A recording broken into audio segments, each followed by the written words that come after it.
All right, good evening, everyone. Welcome to tonight's Ask CASA. I did want to just first start this meeting off by celebrating you all and saying Happy National Volunteer Week.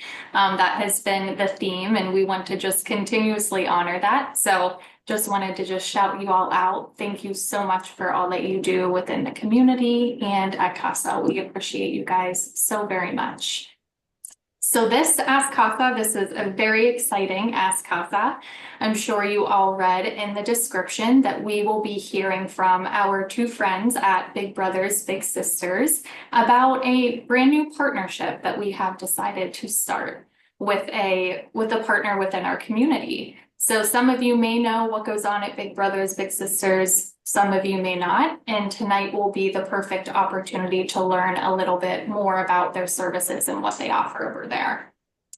Back in December, we started to pilot this program where our two organizations kind of came together to see, how can we be benefiting the youth that we serve mutually.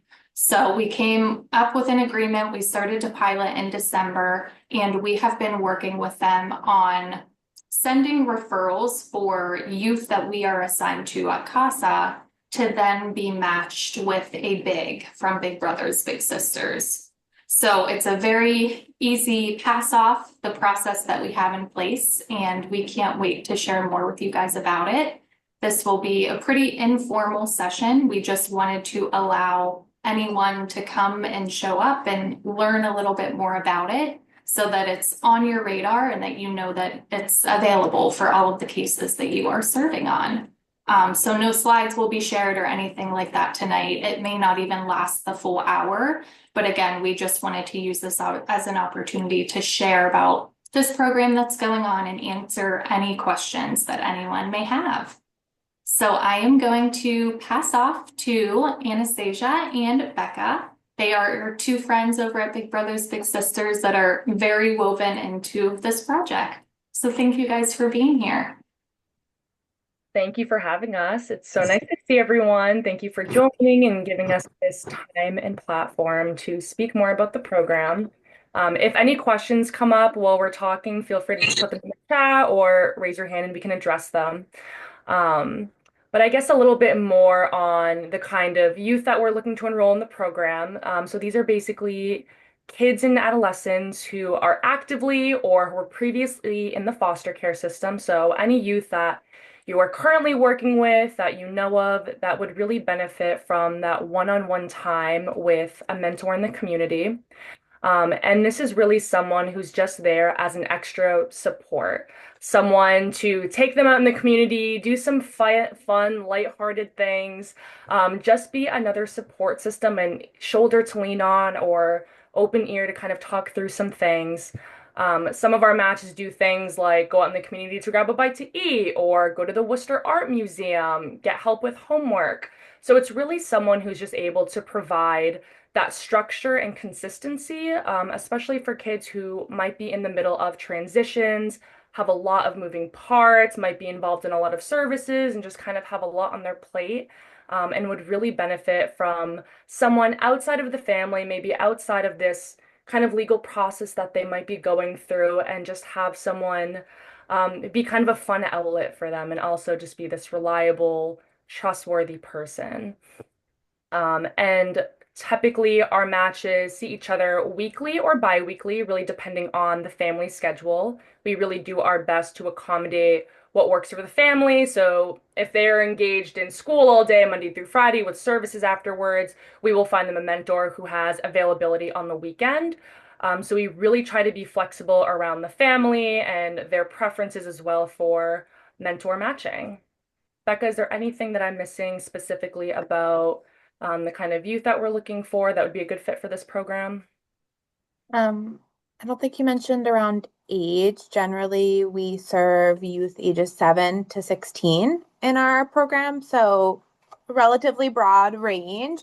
There is some flexibility. The other thing is we don't stop serving kids at 16 if they're in a match. So if somebody starts a match when they're 14, 15, and it's a long-standing relationship, we want to continue to encourage that. So it's not like they're ever kicked out of the program when they're already in an existing match and they're turning 16. But usually 16 is the oldest that we will match a young person. And I think it's also really great when thinking about potential youth to refer to our program to have a conversation with some of the youth that you might have in mind, because we really want to make sure that youth have autonomy and this is something that they want to engage in. We never force someone to engage in the program. This is really up to their comfort level. And me and Becca are also available to talk through any questions that families have. So you can always refer families to us and we can kind of answer some of those more intricate questions that they might have. I'm always happy to talk to kids and youth about the program and just kind of give them an overview and what that might look like. I'm also a mentor in the program, so I can kind of give them that little personal insight on what I do with my little and how our relationship has gone the past few years, and that sometimes gives families a better insight of how the program works as well.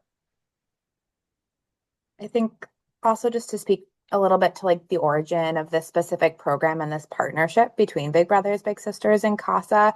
I think historically our program has struggled to serve youth in foster care well, just recognizing that they can live transient lives, that they're um, you know, just that the life of a youth in care is unique. We want to make sure that we're putting a mentor in their life who can be consistent and intentional and trauma informed. And so what we're doing in this program is being really intentional with who are the mentors in this program and making sure they understand um, that perspective, and also making sure that they understand that it's possible that their mentee might move and they have some flexibility to meet them where they're at. Any questions so far about the youth referral, what that process looks like? I actually have a very specific question. I have a kiddo who really, really needs a mentor, and she's presently 16 and will turn 17 in the summer, but she has a mental capacity much younger. And so she's kind of stuck. And this seems like it would be a great program, but you were saying if somebody's already been matched for a while, it'll work. What happens if she's like right on the cusp? I think generally with teenagers, we find as they get older, they tend to have a little less interest in our program to get started as they're teens and they're navigating, different social relationships and maybe getting a job and other things. But I think if the interest in the program is there, we can be a little bit flexible. And especially if we got the application started now when that young person is 16, like we can talk offline about the specific circumstance, but we could probably be flexible there. I have two quick questions. One is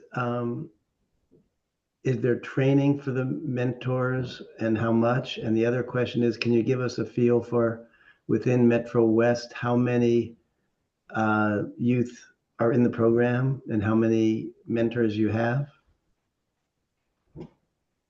Yeah, so definitely for all of Big Brothers Big Sisters, there's screening and training that all of our mentors go through, but specifically for this program, we're adding in some additional training and support for our mentors, again, for that really like trauma informed lens and just making sure they have the understanding of what life in foster care can look like.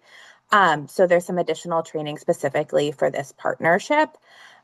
We are just starting to get matches made and just have our first couple of matches for this specific partnership.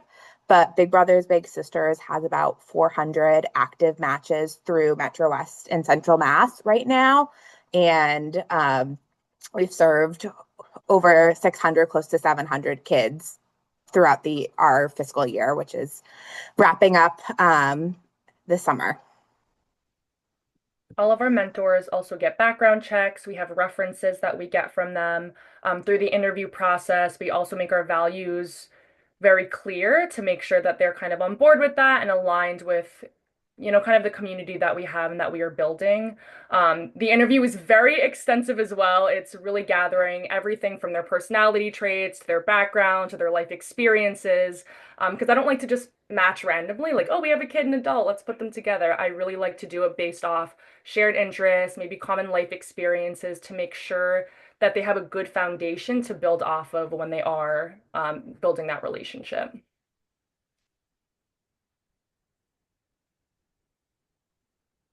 Oh, I think you're muted. How many volunteers in the CASA program are also big brothers, big sisters? No one yet, but that was part of what we wanted to talk about tonight. Hopefully some soon after this. We did have a couple, like Erin. I don't know if she's still doing casework with us. I think Helen Demers is also a big.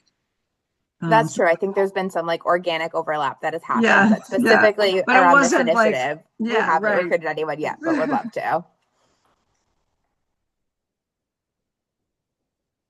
What would that process look like as a CASA becoming a big brother, big sister?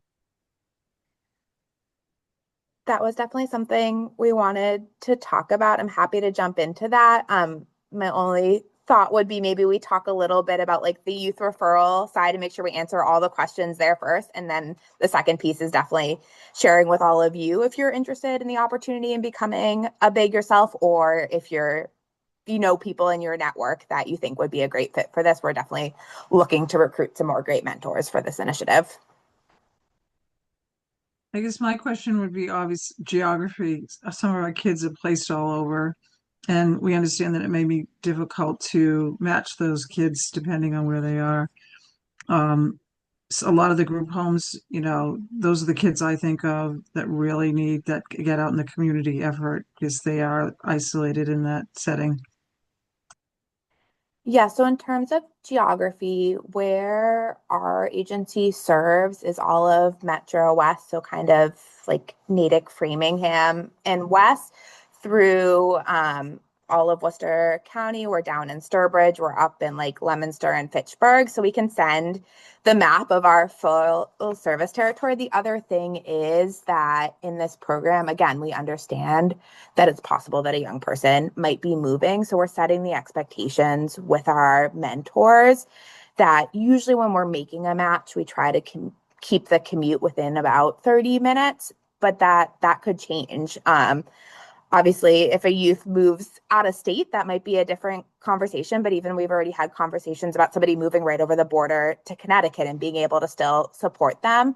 So if we make a relationship, or start a match, we're going to do everything we can to maintain and preserve that relationship, and going to ask our mentors if it's within a reasonable commute to continue to travel, even if that commute might get a little bit longer.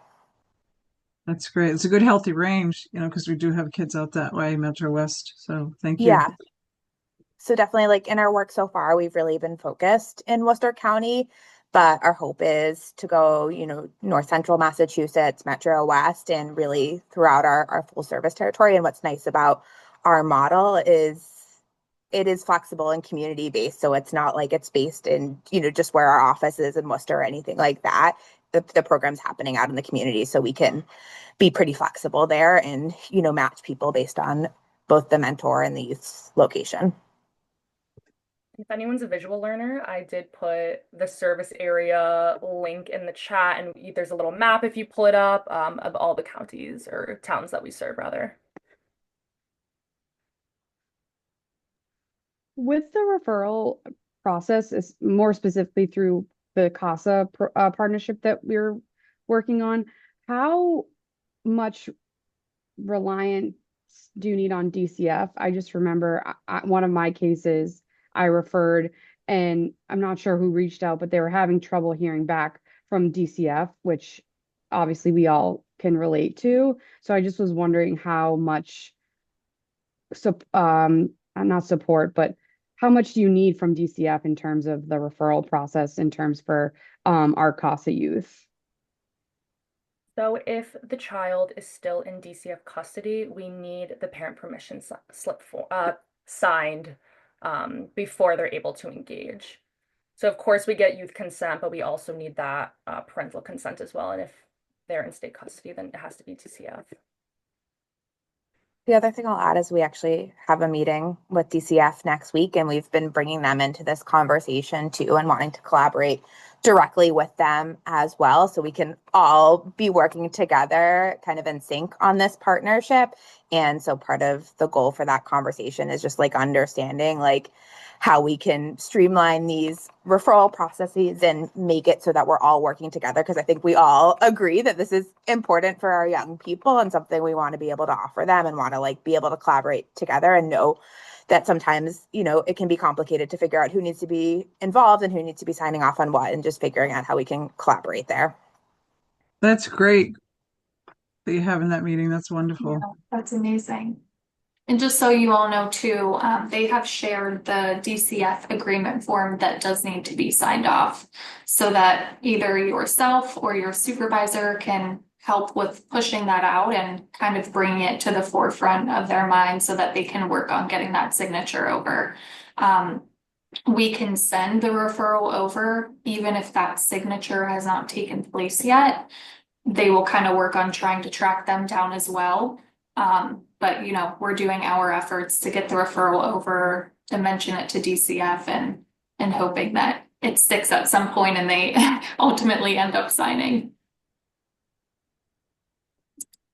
Becca and Anastasia, would it be helpful if I shared the referral now so that they could take a peek at it? Sure. Perfect. Okay, so just from the CASA side of things, for you guys to understand the pass off from us to them, we have created a referral that gets filled out either by you as the advocate or with your supervisor's help. Once you identify that your youth would be a good fit, you fill this referral out. Again, kind of pass on the DCF piece if that needs to be done as well. And then I send both of those things over to Becca and Anastasia so that they can start making some outreach with the caregiver to set up that initial meeting or to gain some interest in the program to see if it's something that they would like to move forward with. So it's very easy on our end to fill that simple information out and to get it over. Just keep in mind that you should be discussing with your supervisor just to make sure it really is a good fit. And then again, I'm kind of that middleman to then help get those referrals over to the two of them so that we can then be tracking if the matchmaking is happening or not. So let me share my screen so I can show you all.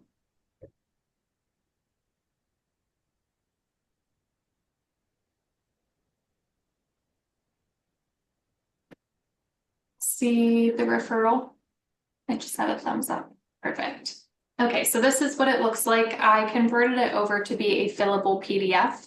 So I'll send a follow-up email after this call and I will include this in that email so that you all can keep it handy. You'll need the youth's first and last name and their preferred pronouns. The most important piece is that caregiver's name and phone number or email address if you have it. Because that is the first person that Big Brothers Big Sisters is going to be reaching out to make that initial contact. DCF social workers information as well. So again, they can continue to reach out to gather that signature. Then the reason for referral. You can, you know, put there how many years they've been in the system, why they originally came into the system, if there are any concerns currently, you know, a little scope as to the current situation for that youth and why Big Brothers Big Sisters and their mentoring services could be beneficial to this youth. And then the bottom, that is where you and your supervisor sign off that the referral is being submitted by you. And then again, once I receive those, I pass them off to Becca and Anastasia, and we have a mutual I think it's a spreadsheet through Google Drive that we all share, and we drop every referral in there. We have a little notes section so that CASA and Big Brothers Big Sisters is always on the same page as to where they are in the process. Are we waiting for the signature? Have they been matched already? Are things going well? Or have they decided to opt out of it? So although we do really pass it off, we are still kind of kept in the loop as to how things are going and, if they're having any struggles getting in touch with the family. All right, I will stop sharing my screen. Any questions about that referral piece on CASA's side? Oh, sorry, Becca, were you gonna? I was also just going to add, just to be really clear, any young person who is currently or has previously been in foster care is eligible for this program. So it can be someone that you're currently working with, it can be someone that you're wrapping up work with, or someone that you had previously worked with.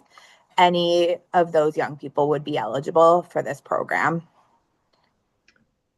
I have a question for any of the CASA supervisors.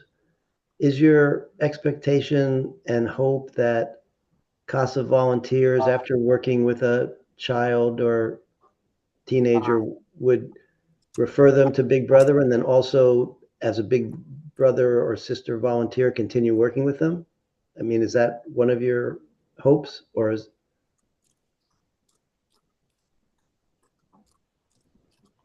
It's, I mean, I guess based on the children you work with, if everyone in agreement thinks it's a good fit at this time, we just, it's something that they could benefit from, then we would support them having another visiting resource. So everybody's going to be in agreement, right? So, I've approached some of my cases and we thought, well, they've just moved into a pre-adoptive home. They're planning on being there. They're kind of gelling with the other kids there. Maybe that's not another person coming into their lives is not the right time. We can have a conversation about it. Certainly have a conversation with your supervisor on that particular case to confirm that, But if a child's going to benefit from it, we'll support it. I don't know if that answers it. If anybody else wants to chime in. I was just wondering if the child might not benefit from some new person, but since they already have a relationship with the CASA volunteer, it might be easy for the volunteer to continue interacting with the child, even if the child is not under the court or DCFS supervision. Yeah, absolutely. And it's a case by case thing. That may happen organically, but from the caregiver, if they say, "Oh, we want you to continue," if they want more structure around it, definitely say, "Well, if you're interested, you go through the process at Big Brother, Big Sister, and kind of be their official, in that particular way." Sometimes that it'll be a more scheduled visit, be more regular, more consistent. So yeah, I guess it's a case by case thing, right? Yeah. Okay, thank you.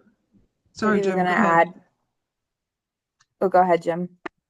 Well, I was going to say that it really is dependent on a case. I had a personal case where he was being adopted, and both the adoptive parents and the child wanted me to continue to see him visit monthly. I had another case where when the child aged out, that was really it. Every once in a while, I hear from the child. I have an advocate on a case that is about to close, and she's going to be a visiting resource for the child. So I'm sure there would be times that the relationship would continue. I think it would just a matter of how that would look for everybody involved. In other words, we couldn't stay if we weren't invited to stay, and then again, if we were wanted to stay, I think that any of our advocates would find the appropriate vehicle to do it. And I would hope that some of them would migrate to your agency because I like what you guys do. Yeah, I was going to add from our perspective, like we know it's not going to work out that way in every instance when CASA is making a referral, But if it makes sense and like we all talk through it and like agree that it's a natural fit, then absolutely we'd love to be a support for continuing that relationship and offering that consistency to a young person. So like we certainly like when referring youth can't promise that that's how it's going to play out every time. And, oftentimes we're going to be introducing them to a mentor that we've recruited.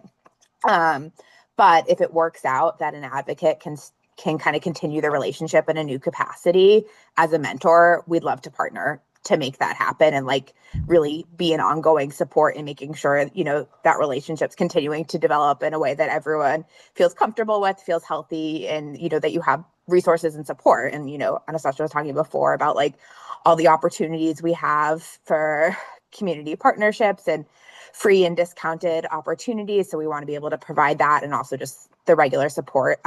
Every match in our program gets what we call match support, where they're talking consistently with our staff and we're talking with the guardian, the young person, and the mentor, one primarily for child safety, but also two for coaching and support.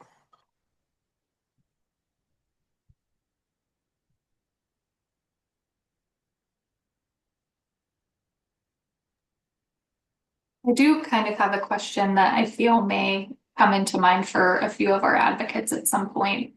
I'm wondering if you could talk a little bit about outreach on your guys' end. Like, how soon does that start when you get referrals from us? And do you foresee there being a waiting list at any point? That's a huge barrier with so many services and so many different things. So I would love if we could just kind of chat through that a little bit. Yeah, so upon receiving the referral, usually contact is made with the family within the first 24 hours. Um, and then we're kind of waiting for the family to get back to us, fill out the application so we have all of their, basic contact information, other things for our database afterwards. And we have the phone call, just an introduction to let them know what the program is, speak to the youth. We have our interviews, and that's both with the parent individually and then with the youth, just so we're able to really have these candid conversations about what each party's kind of looking for and how they'd benefit from the program. After they review the training, then they are officially ready to be matched. And then that's when we would find an eligible mentor if we have someone available. And then we're able to match them, based off everyone's schedules. But we are kind of at the mercy of who volunteers for the program. So if we have the volunteers, we can make the matches pretty quickly. But if we don't, then we just kind of strengthen our recruitment efforts to really try to get the child matched as soon as possible with a quality mentor that would make sense as well. So kind of like I said before, just even if we have two parties, if it doesn't seem like it would be a great fit based off their interests, personality traits, and things like that, we really want to ensure that this match is meant to last, not just because we have them available. So it really just does depend as well on our volunteer base. I was going to stress that too, that like the wait time is not always the same for every youth, just because we want to make the right match and find the right fit. So it won't necessarily always be that like the order in which youth are referred is the order in which they'll get matched, because we just want to make sure, based on geography and interest and so many other things, that we're making the right match. Do you have a rough estimate of the range of time? Yeah. In our traditional community program, it can be a wait time. Unfortunately, boys tend to wait longer because we just tend to have less male volunteers as mentors. So that's something to keep in mind. We have been exploring some cross-gender matching with this program when it feels like the right fit. So that's something we're doing to kind of manage wait times as well. And then definitely, if there are males who are interested in being mentors, there's always a need for that. But with this program, I think honestly, we're still learning because it's still relatively new. But our hope is that we'll have a pretty consistent pipeline of mentors for this program. And our hope is that kids won't be waiting more than a couple months at most. But hopefully it won't even be that. Anastasia, does that feel right to you? Yes. And this is something that I'm transparent about with the families as well, and kind of setting up those expectations. Because when the kid's going through the interview, there's obviously some excitement about getting a mentor and joining the program. So I'm always very honest and transparent about what that process might look like and that they could be on a waiting list because I don't want to get someone's hopes up that they'll get matched next week if it's not going to happen. So that's always something that's communicated to them as well. I have a question. I'm sorry, I keep coming up under the Poultry Association because that's what I was last doing. My name is Lex, and I'm a new CASA, and just starting to work with my kiddo, and so far I'm just loving it. I have a couple of questions. First of all, as a new CASA, I'm depending very, very heavily on my CASA supervisor. I've always got lots and lots of questions, and he is incredibly responsive, which is wonderful. So I'm wondering about kind of that level of support for your mentors. Also, I have, due to my own life experience as a parent, a lot of experience with LGBTQ and the trans population, and I'm wondering if you've got a lot of kiddos that come under that umbrella as well. Thank you. Were you guys able to hear that? I'm sorry, it sounded, oh, you were, okay. It sounded a little low volume on my end, and it looks like a few people in the chat as well. So I think questions were about how we best support volunteers who want to engage in the program. And then the second part was about LGBTQ youth. Is that correct? Okay, perfect. So for the first part, we have something called match support.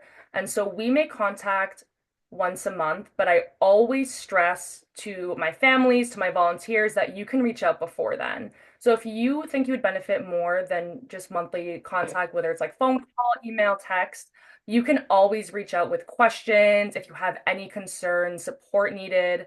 It is very much an open line, and you have a staff member assigned to you as well. So you'll have the same person that you're able to reach out to who works with both the parent and the child. So they are kind of like a middleman as well. If you ever have questions about some of the dynamics, or you know you're reflecting on a match meeting and you want to have, if you're not sure how it went, you always have someone to kind of be a soundboard with you. We also have an emergency line if there's ever a child safety concern and a mentor is looking for more immediate support and not able to connect with, their normal match advocate. Thank you. That's good to know. I like that feature. Yeah. And then for the second part regarding LGBTQIA youth, yes, that is a population that we do serve. It's something that is in the topic of our Jedi meetings as well, how we can best support these youth. During our interviews, we're very clear about the support that we have for the community as well. And this is also something, if we have a mentor who's maybe not as experienced in that realm or doesn't really quite know how to navigate those conversations, that's training and support that we offer as well. Does that help answer, or? Yes, absolutely. Thank you. Yep.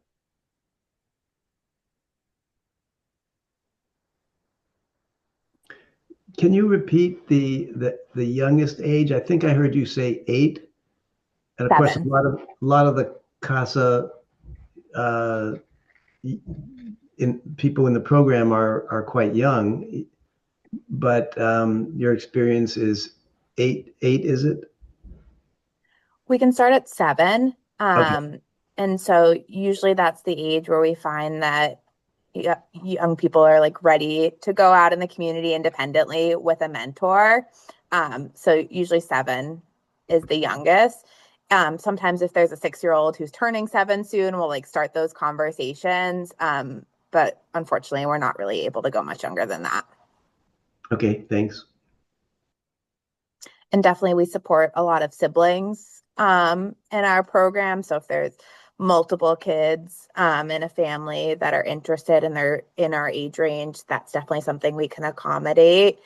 And sometimes too, we'll have, a 7 or 8-year-old who's got a younger sibling who's counting down the days until, they age into the program and can get matched themselves.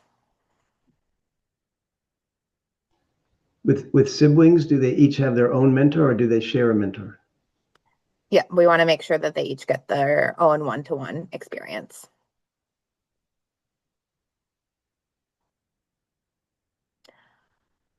Are there more questions on like the youth end, referring youth to this program, or would it be helpful to pivot to talking a little bit about potential opportunities to volunteer and be a mentor?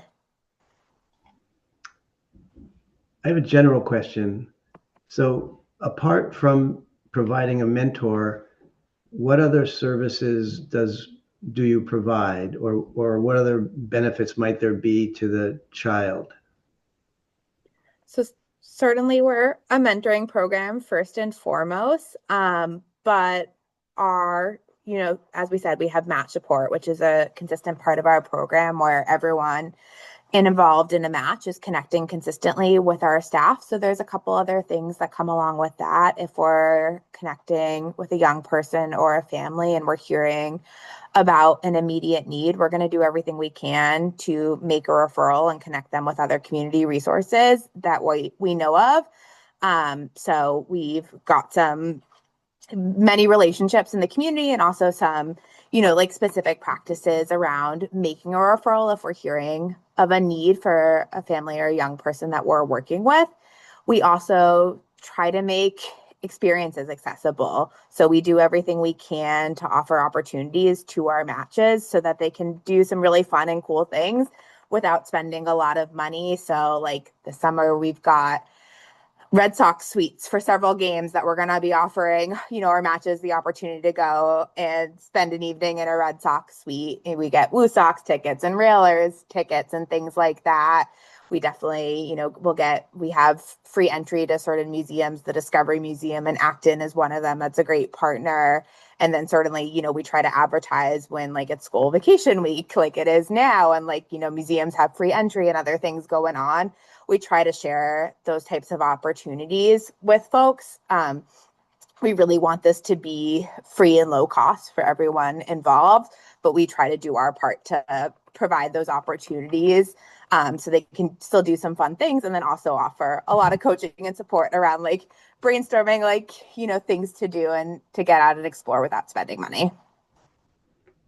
That's great. When you said connecting the family to community resources, is that via what the mentor tells you? Or I think you may have mentioned this, but do you also contact the family and talk with them regularly?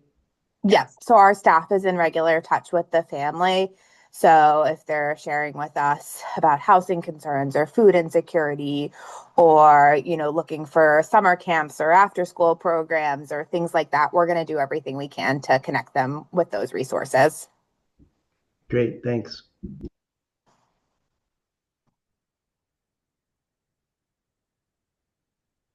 Great questions. Thank you. This is kind of a nuts and bolts kind of question, but as a CASA, we're not allowed to drive our kids anywhere. As a big brother or big sister, you're then allowed to drive them. There's to the places you go to, obviously, because otherwise it would be quite restrictive, right? Yep.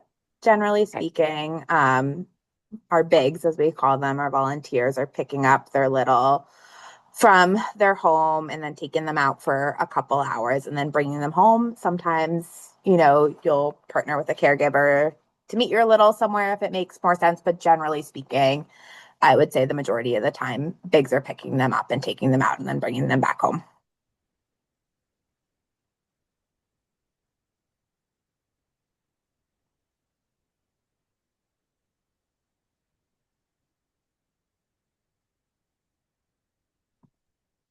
Any other questions on like youth eligibility or referrals?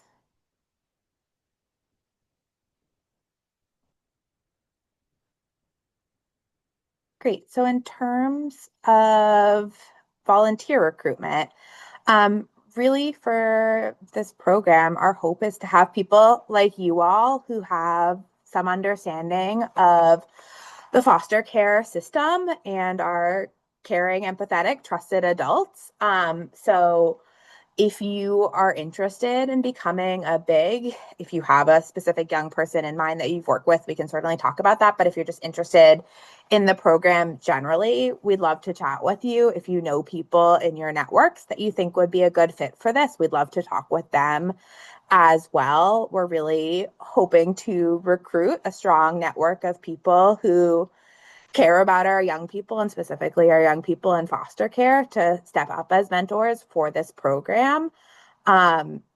We walk you through every step of the process. It's intentionally thorough because we want to make sure that we're screening and training people appropriately, obviously, but it's also meant to be informative and supportive as you're walking through the process to make sure you feel really set up for success in our process. We can talk with you a lot more about exactly what that looks like and how we walk you through that. But really, what we ask for is someone who can ideally make at least a year commitment. Consistency and stability is so important in any mentoring relationship, but specifically with this youth population. And that has a couple hours a month. There's a lot of flexibility, as Anastasia mentioned. It can be weekly, it can be bi-weekly. There's flexibility, if you're away for a couple weeks or you've got something going on, it doesn't have to be a rigid schedule of every other Saturday. There's a lot of flexibility to work directly, with a caregiver to figure out what's going to work for your schedule and the young person's schedule. So for some people, it's great to have that consistency and know, like, okay, every other Saturday at 10 a.m., that's our time. And other people's lives just don't work that way. And you have to be a little bit more flexible and kind of plan week to week. They're both okay in our program. And again, that's where our team and our match support can help you in like building a strategy for your match there. But really, it's a couple hours a month that can be, 2 hours weekly or, a little bit longer time bi-weekly. There's a lot of flexibility. And again, that minimum commitment of a year. Sorry, go ahead. Go ahead. I was just going to share with them. I will send you all in my follow-up email a little flyer that Big Brothers Big Sisters put together for this program specifically, and it captures this piece as well about wanting to identify mentors. It has Becca's contact information on there, so you all will get that, and you can feel free to share it with whoever you would like that you feel would be a good fit for something like this. I think you're all here because you know the value of just showing up for these young people. I think sometimes people are intimidated to get involved with Big Brothers, Big Sisters because they're afraid they, don't have all the answers or like not sure, what their mentee is going to be looking for out of the relationship. But we like to say it's just about showing up and being there, and the relationship develops from that. And I think you all and your networks are coming to this from a place where you probably have some more knowledge and understanding than many people who are, coming into our program just wanting to get involved in a young person's life, but maybe don't have a lot of experience. And so that's what our team is for, is to support folks. And really, it's just about showing up. And we hope that this is going to be a fun experience for you as well. Obviously, our primary focus is on youth outcomes and supporting our young people well, but we hope that these experiences are mutually beneficial and that you're going to really get a lot of enjoyment and value from building this relationship with a young person and going and having these fun experiences. And it often gives our, mentors the opportunity to kind of feel like a kid again and go to the Red Sox game and go bowling and do all of these things, as well. I have a question. So it's interesting. I initially wanted to get into the Big Brother, Big Sister, but I came to CASA because I was nervous of the commitment, to be honest. And I wasn't sure how many years or months I could really truly dedicate to something. So I know you mentioned, a year commitment, definitely understandable, but how often are these much longer? Right? I mean, you're going to build a bond with this person. So how does that look like at the end? Like, that's my scare. That's what I'm nervous of breaking, being there for a year, 2 years, and then I move. I don't know. You know what I mean? And I've built this bond and this kid has built this bond with me. And then I'm no longer, actively available. It's a great question. So we say that year is a minimum commitment, but our hope is that these are going to be much longer lasting relationships. In our program broadly, average match length is more like 2 or 3 years, but we also have bigs and littles that have been in the program for 10 years, or bigs and littles, where they're not formally matched in the program, but they're in each other's lives 30 years later. And I think something that our program does really well and has gotten better at in recent years too is allowing these relationships to evolve over time. I always talk with our matches about how in everyday life, relationships evolve and change over time. And it's really healthy to role model that for young people too. And so, we really encourage that consistency in the first year when you're building a foundation of trust and building a connection. But once that foundation is there, I think continuing to be there, even if it's in a slightly different way or slightly less frequent, has so much value still. So we're always going to encourage that and try and meet people where they're at and be flexible and help these relationships evolve over time. So often if somebody's been in our program 3, 4, 5 years, maybe they're meeting once a month or even every other month. But they're texting and they're talking and they're staying connected in between those visits, and their relationship is kind of organically evolving with time, and we can really support you and coach you through that. And then also life happens. And so we recognize that there might be times where the healthiest thing is to close a match. And we are really well versed in supporting you through that, and navigating a healthy closure is something that's really important to us. And so we have a lot of, intentional practices in place for that as well. We know that people move and things change, and we want to also role model those healthy goodbyes as well. And how, I lost my question. This has been happening to me recently. I'll ask again if I can remember. And also, I think we've learned how relationships can endure physical moves as well. And so I think we've gotten really good in supporting virtual relationships when it makes sense. It doesn't work for every kid and it doesn't work in every situation, but it's so circumstantial and situational, but we're always going to talk about okay, here's what's going on in the young person or the mentor's life, and talk with everyone about what's the best path forward that's going to be in the best interest of that young person. That was kind of one thing I was going to ask is nowadays it's much easier to kind of stay in touch remotely, obviously, and have that connection. This may not happen often, but is it an occurrence where the little they don't want to be a part of it anymore outside of growing up and getting a life and wanting to be out on their own a little bit more? But is that a common thing where the little is I'm all set now? It definitely happens. And that's part of why we tend to cap at 16, because we find that sometimes our teenagers just have other things going on in their lives and maybe are less interested in spending time with their mentors. But we also have teenagers who've been with their mentors for years and are so invested in those relationships, and they're I'll always pick hanging out with my big over my friends.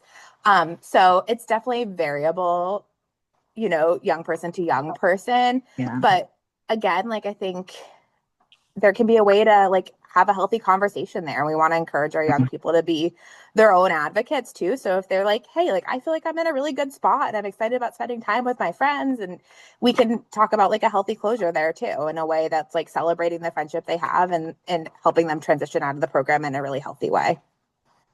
Thank you. Love that. All great information.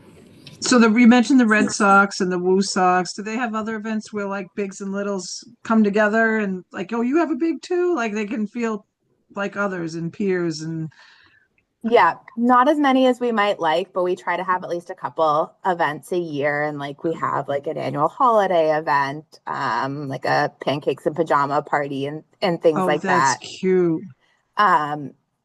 And we try to create those opportunities. And also something we could think about even within this program is creating some more informal opportunities. If there are several advocates or people who are connected to CASA who are serving as bigs in this program, having some sort of way to connect folks is certainly something we could explore as well.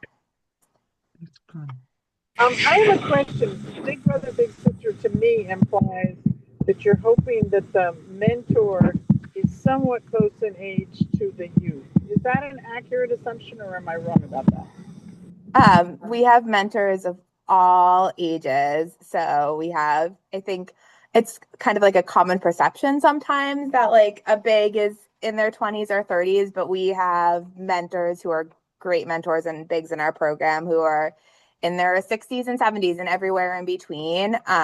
So definitely we have volunteers from all age groups. And what's the youngest? Is it 18 to volunteer? Is that the age? Oh, okay. Do you have a lot of kids, people that are like 18, early 20s that volunteer? We work with a lot of local colleges, so we Oh, have some more facilitated programs too, often for our college students. But we work with a lot of Worcester area colleges and universities, so we've got a lot of people, a lot of bigs and that are young adults as well.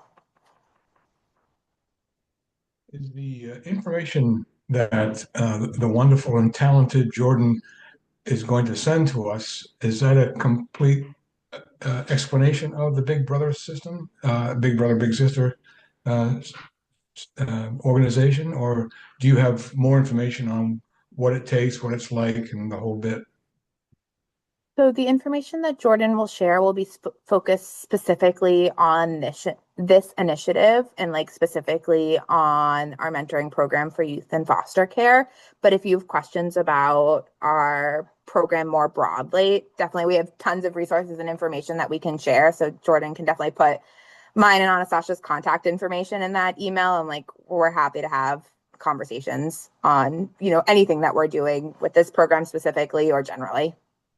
Yeah, I would like to get as much information funneled to me as possible about becoming a Big Brother. Absolutely. And we can always schedule kind of like a one-off conversation to talk through that process as well. Okay. Will I be getting that information from you or from Jordan? I will share both of their email addresses in the follow-up email that I send, so you can reach out that way if that works with you. Thank you, Jordan. What a treasure that's going to be for some kids. Yeah. Thank you, Bruce. You're going to be amazing. Thank you.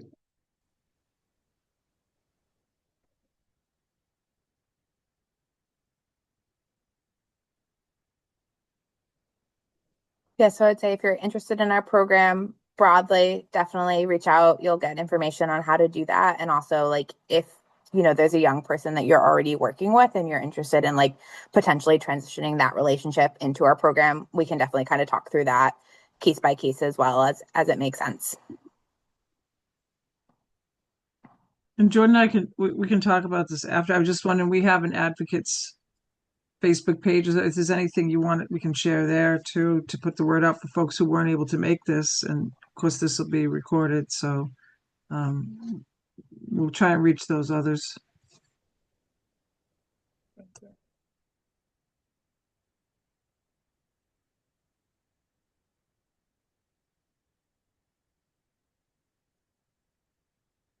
Yeah, other questions generally that folks had?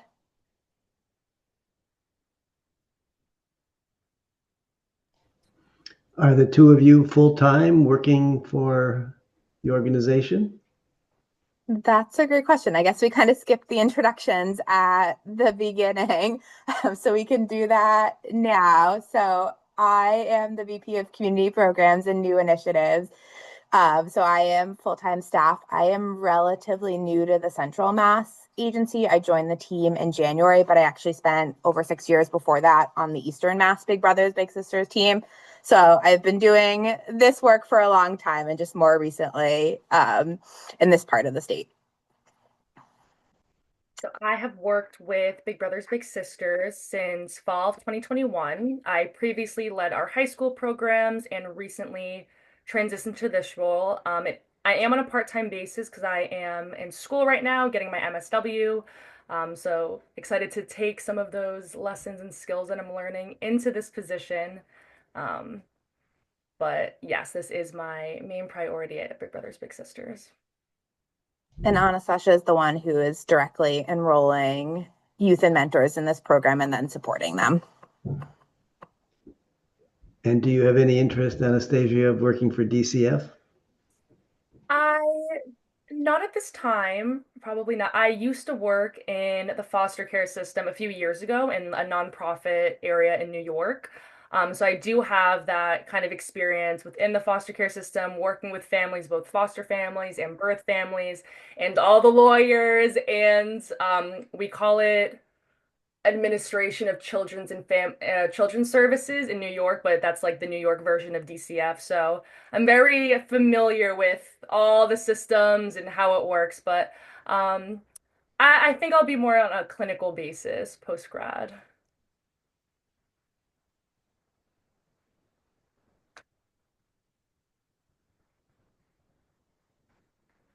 All right. Any other questions?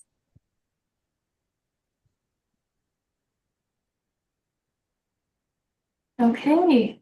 Well, thank you everyone for taking some time to be here this evening and to learn a little bit more about this wonderful program that is now in place. I hope that all of you here tonight and also watching over later keep this at the front of your mind and, really start thinking about the youth that are on your cases, if this could be a beneficial fit for them. Please reach out to one of the three of us at any time with any questions. We're happy to get on a call or keep things through email just to help you guys settle out if this would be a good fit or not. And thank you so much, Becca and Anastasia, for being here and for everything that you guys do for this program. I am lucky enough to meet with the two of them very regularly, and they are just so eager and so excited about this program. And I just feel very lucky that those are the two that we get to work so closely with on this.